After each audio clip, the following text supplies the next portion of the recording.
তোমরা তো আগের ভিডিওতে দেখেছিলে আমি বড় মার কাছে পুজো দিতে গিয়েছিলাম। তো বড় মার কাছে পুজো দিয়ে বেরিয়ে আমি চলে গিয়েছিলাম দক্ষিণেশ্বরের মায়ের কাছে পুজো দিতে। দক্ষিণেশ্বরেও কিন্তু আমি এই ফার্স্ট টাইম এলাম। তো যেহেতু মন্দিরের ভিতরে ফোন অ্যালাউ করে না, তাই সেই সব ভিডিও তো করতে পারিনি। তো ওখানে পুজো দেওয়া কমপ্লিট করে আমরা চলে গিয়েছিলাম একটা রেস্টুরেন্টে লাঞ্চ করার জন্য। যেহেতু পুজো দেবো তাই সকাল থেকে একদমই উপোস ছিলাম, কিছুই খাইনি, তাই খুব খিদে পেয়ে গিয়েছিল। তো আমরা সবাই একটা করে থালি অর্ডার দিয়েছিলাম। আর এখানকার খাবার দাবার সত্যি কথা বলতে খুবই টেস্টি। আর যেহেতু সকাল থেকে কিছু খাইনি, প্রায় আমরা 2টো নাগাদ লাঞ্চ করেছিলাম। তো অতক্ষণ পরে খাবার পেয়ে মনে হচ্ছিল যেন আমরা অমৃত পেয়ে গেছি। তো যাই হোক, লাঞ্চ কমপ্লিট করে আমরা চলে এসেছিলাম সায়েন্স সিটি। সায়েন্স সিটিতেও কিন্তু আমি এই ফার্স্ট টাইম গেলাম। আমি সত্যি কথা বলতে কলকাতার কোথাও তেমন ঘুরিনি, সত্যি কথা এটা।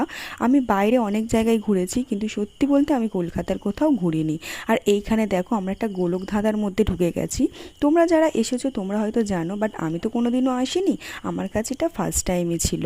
আর আমরা এমন টাইমেই গিয়েছিলাম যে অনেক কিছুই বন্ধ ছিল, তেমন কিছুই আমরা দেখতে পারিনি, সেভাবে আমরা ঘুরতেও পারিনি।